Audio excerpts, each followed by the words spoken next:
Morning friend, welcome to my YouTube channel beginners mind classes. आज का जो मेरा टॉपिक है वो कॉन्स्टिट्यूशन है, संविधान है। तो आज हम इसका बेसिक्स नॉलेज जानेंगे।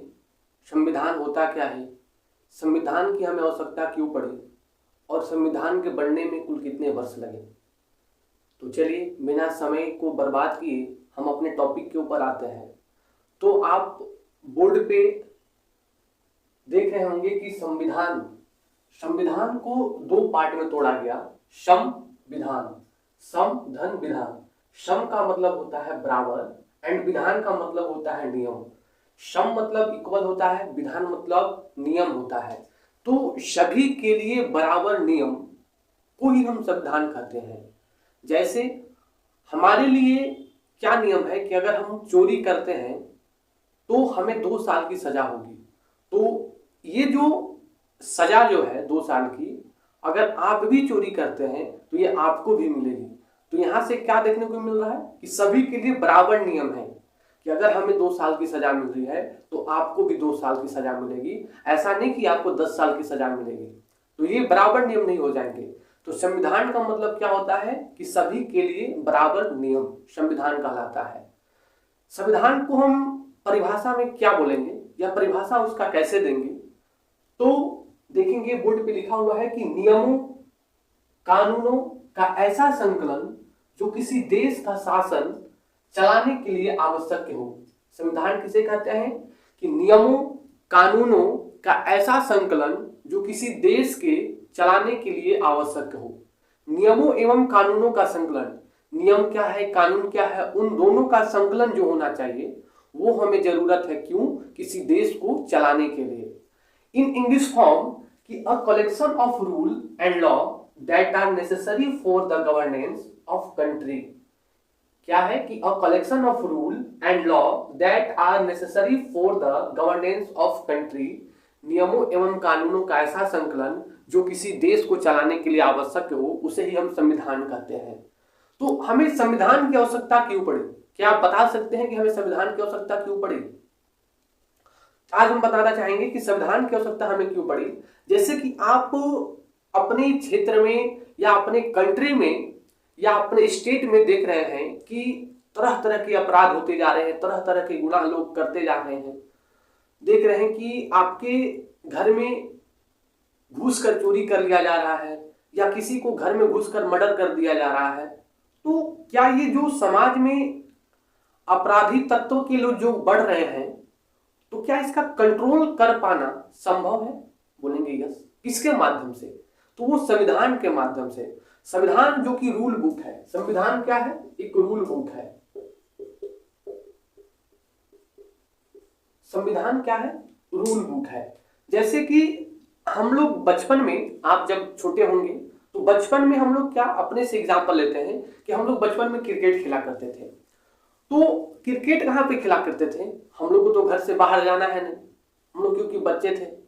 घर में गार्जियन के द्वारा बोला जाता था कि जो तुम लोग को करना है इस रूम में करो, अपने कैंपस में करो, अपने कॉलोनी के कैंपस में करो। तो हम लोग क्या करते थे, 2 4 10 बच्चे मिलके, मामा के बेटे हो गए, मौसी के बेटे हो गए वेकेशन में, या फुआ के बेटे हो गए, तो हम लोग क्रिकेट खेलते थे। कहाँ पे क्रिकेट खेलते थे? ग्राउंड पे क्रिकेट खेलते थे, अपने पार्किंग एरिया में क्रिकेट खेलते थे या अपने कॉलोनी में खेलते थे। तो हम लोग मिलके क्या रूल बनाते थे कि अगर बॉल आपके विकेट में डायरेक्ट लग जाती है तो आप आउट होंगे। ये रूल हम और आप बना रहे हैं। आप उसी तरह संविधान को रिलेट करेंगे कि अगर बॉल एक टप्पा में जाकर विकेट, अगर बॉल डायरेक्ट विकेट में लगती है तो आप आउट होंगे। अगर बॉल डायरेक्ट बिना टप्पा के दीवार में टच होती है तो वो 6 बनाएगा। एक टप्पा से दीवार में टच होता है तो वो 4 रन बनाएगा। कंडीशन ये हम अप्लाई कर रहे हैं कि हम 4 रन दे रहे हैं, 2 रन दे रहे हैं, 3 रन दे रहे हैं। और क्या है कि अगर बॉल नाली में गया तो जो मारा है वही जाकर बॉल लाएगा और वो आउट भी होगा। अगर बॉल दूसरे के आंटी के घर गया तो वो आउट होगा। क्यों? क्योंकि वो डर है। हम वहां डर क्रिएट कर रहे हैं। हम वहां डर इसलिए बना रहे हैं कि अगर हम मारते हैं बॉल को, अगर आंटी के घर चली जाती है तो आंटी हमें बॉल नहीं देगी। फिर हम क्रिकेट नहीं खेल पाएंगे। तो उस डर की वजह से हम बॉल को मारेंगे ही नहीं, उधर जाएगा ही नहीं। उसी तरह हमारा संविधान भी है, हमें ये बतलाता है कि अगर आप गुनाह करते हैं तो आपको सजा मिलेगी। अगर आपको फ्रीडम ऑफ स्पीच है तो आपको तो फ्रीडम ऑफ स्पीच मिला है, बट उसके पीछे भी है कि हमें क्या बोलना है। ऐसा नहीं कि आप अपने देश के विरोध बोलने लगे, समाज को जो खराब लगे वो बात बोलने लगे, तो इसके ऊपर आपको फाइन भी लगेगा या आपको सजा मिलेगी। तो यही एक रूल बुक है। हमने वहां क्रिकेट के लिए रूल बनाया, और हम किसे चुनते थे रूल बनाने के लिए? जो हम में बड़े हो, जो कैप्टन हो। तो कैप्टन को हम चुनते थे ना कि वो रूल बनाए कि आउट होगा, कि 4 रन मिलेगा, कि 2 रन मिलेगा। उसी तरह संविधान को भी बनाने में एक कैप्टन था, हमने कैप्टन को चुना था। कैप्टन बहुत सारे लोगों को इकट्ठा करके लाए और क्या बताया गया? फंडामेंटल राइट्स होंगे, फंडामेंटल ड्यूटीज होंगे और बहुत तरह की सुविधाएं आपको दी जाएंगी। तो कैप्टन तय कर रहा है, और वो भी अकेले तय नहीं कर रहा है, वो सब के साथ मिलकर तय कर रहा है कि क्या होगा। बात समझे कि रूल बुक क्या है? तो ये रूल बुक है। संविधान क्या है, कॉन्स्टिट्यूशन क्या है? एक रूल बुक है। तो हमें आवश्यकता क्यों पड़ी? आप देख रहे हैं कि दिन दहाड़े मेरी बेटी बहनों माताओं का क्या हो जा रहा है, चलते हुए उनको छेड़ा जा रहा है। तो इसके ऊपर कुछ कानून है ना, आप सुप्रीम कोर्ट जा सकते हैं, तो उन्हें ये रोकता है।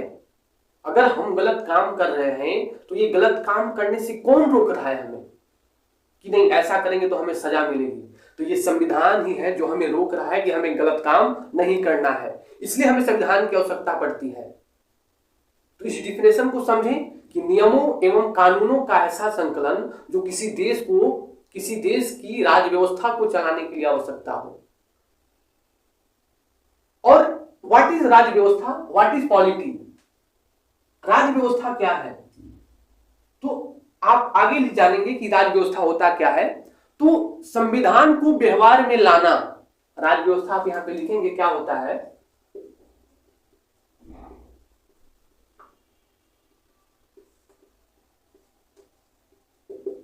संविधान को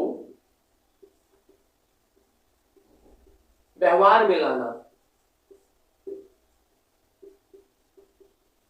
क्या है? संविधान को व्यवहार में लाना ही क्या है? राज्य व्यवस्था है, पॉलिटी है।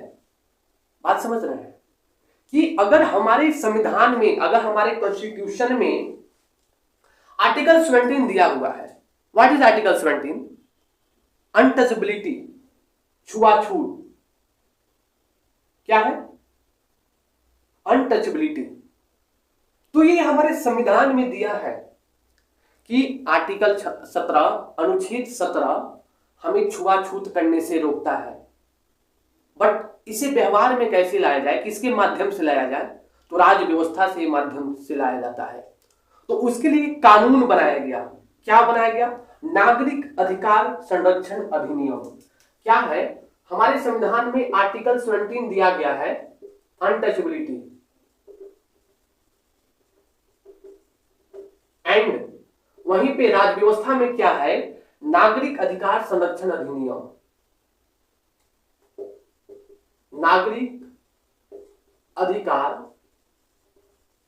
संरक्षण अधिनियम 1955।